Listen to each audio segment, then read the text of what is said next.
আসসালামু আলাইকুম। নতুন আরো একটি ভিডিওতে আপনাকে স্বাগতম। আপনারা যারা কোয়েল পাখি লালন পালন করেন, অল্প হোক বেশি হোক, কোয়েল পাখি কিন্তু কিছু মেডিসিন খাওয়াইতেই হয়। তো কি মেডিসিন খাওয়াইতে হয়, কখন কি মেডিসিন খাওয়াইতে হয়, ডিম পাড়ার আগে কি মেডিসিন খাওয়াইতে হয়, তাই বিষয় নিয়ে আলাপ করব। তো ভিডিওটি কন্টিনিউ দেখতে থাকুন। যারা এখনো চ্যানেলটি সাবস্ক্রাইব করেনি, চ্যানেলটি সাবস্ক্রাইব করে দিবেন, পাশে থাকা বেল আইকনটি চাপিয়ে দিবেন, একটা কমেন্ট করবেন, আপনার মতামত জানাবেন, একটা লাইক দিয়ে দিবেন, বেশি বেশি শেয়ার করে দিবেন, অন্যকে দেখার সুযোগ করে দিবেন।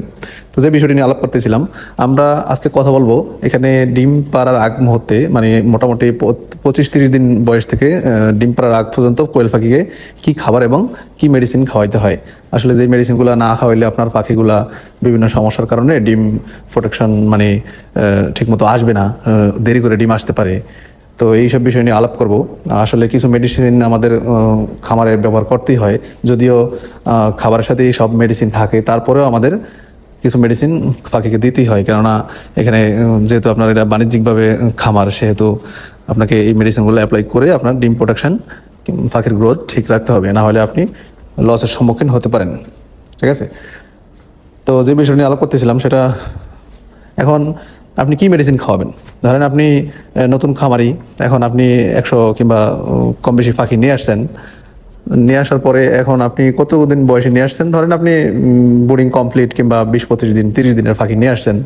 নিয়ে আসার পরে কি মেডিসিন খাওয়াবেন। প্রথমে বলে নিই, আপনি যেই বয়সেই পাখি নিয়ে আসেন, এখানে আপনাকে প্রথমে কিন্তু লাইসোবিটটা দিয়ে তার যে জানিটা ধকলটা ওটা সারিয়ে নিতে হবে।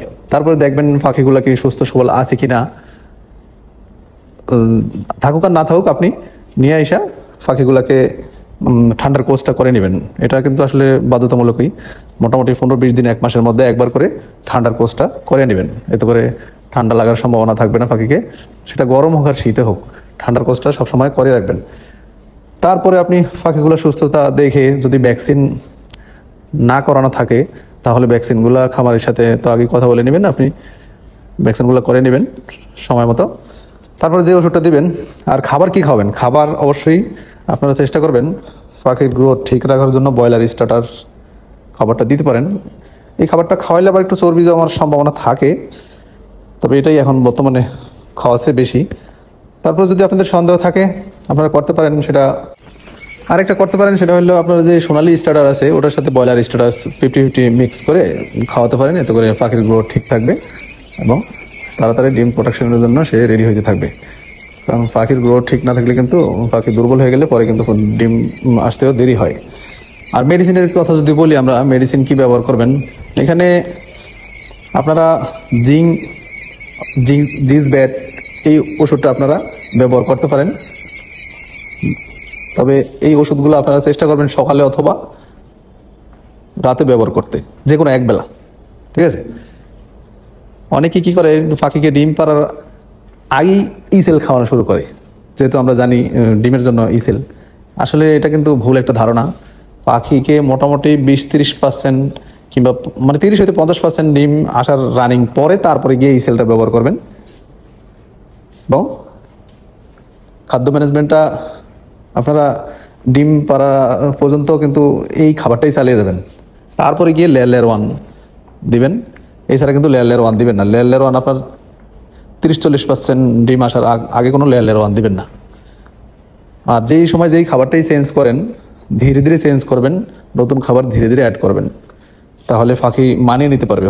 হুটহাট করে আপনি আজকে আজকে আপনি মনে করেন ব্রয়লার স্টার্টার খাওয়াইতেছেন, কালকেই আপনি সোনালি স্টার্টার দিলেন, এটা আসলে ঠিক না। ধীরে ধীরে মানে মিক্স করে করে এটা চেঞ্জ করবেন, এতে করে পাখি মানে তার হজম শক্তি ঠিক মতো রাখতে পারবে, পাখির খাবারের চাহিদা কমে যাবে না। আর ওষুধের কথা যেহেতু বলতেছিলাম, জিঙ্কের পরে আপনারা কি খাওয়াবেন, জিঙ্কের পাশাপাশি আপনারা মাল্টিভিটামিন দিতে পারেন। মাল্টিভিটামিন কেন, এই সময় আসলে পাখির মানে গ্রোথ ঠিক রাখার জন্য, তার শরীরের যে পুষ্টিগুণ ঠিক রাখার জন্য মাল্টিভিটামিনটাই সবচেয়ে ভালো। কারণ এটার মধ্যে সব কিছুই দেওয়া থাকে, আপনার বিভিন্ন আলাদা আলাদা করে কোনো মেডিসিন কেনা লাগবে না। ভিটামিনটা যদি দেন আর জিঙ্কটা যদি আলাদা করে দেন, এই দুইটা ওষুধ দিলেই কিন্তু এনাফ, আর কিছুই লাগবে না। ঠিক আছে? আর কিছুই লাগবে না। আর 40 দিন বয়স হইলে অবশ্যই আপনারা করে নেবেন, কৃমির কোর্সটা করে নেবেন।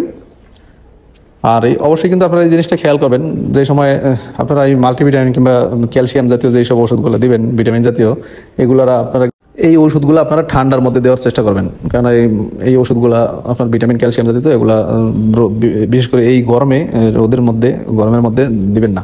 এতে করে পাখির কিন্তু বিভিন্ন সমস্যা মানে হয়ে যেতে পারে, কারণ এমনিতেই ক্যালসিয়াম মাল্টিভিটামিন এগুলা পাওয়ারফুলি, তারপরে আবার গরমের মধ্যে যদি হয় তাহলে কিন্তু বিভিন্ন কারণে ওদের মানে সমস্যা হতে পারে, স্ট্রোক করতে পারে গরমে। তো এই বিষয়গুলো যদি আপনারা খেয়াল করে ডিম পাড়ার আগে পাখিগুলোকে রেডি করতে পারেন, আশা করি আপনার পাখির যে ডিমের সময় আসলে খুব তাড়াতাড়ি ডিমে চলে আসবে এবং ডিম প্রোডাকশনটা ভালো থাকবে। পাখির অনেকে দেখবেন যে পাখি ডিম আটকে মারা যায়, ডিম একদিন দেয় তো 3 দিন দেয় না, ডিম ছোট দেয়, এইগুলা হবে না। পাখিকে আপনি ঠিকমতো যদি রেডি করতে পারেন ডিমের জন্য, সে অবশ্যই আপনাকে ভালো প্রোডাকশন দেবে।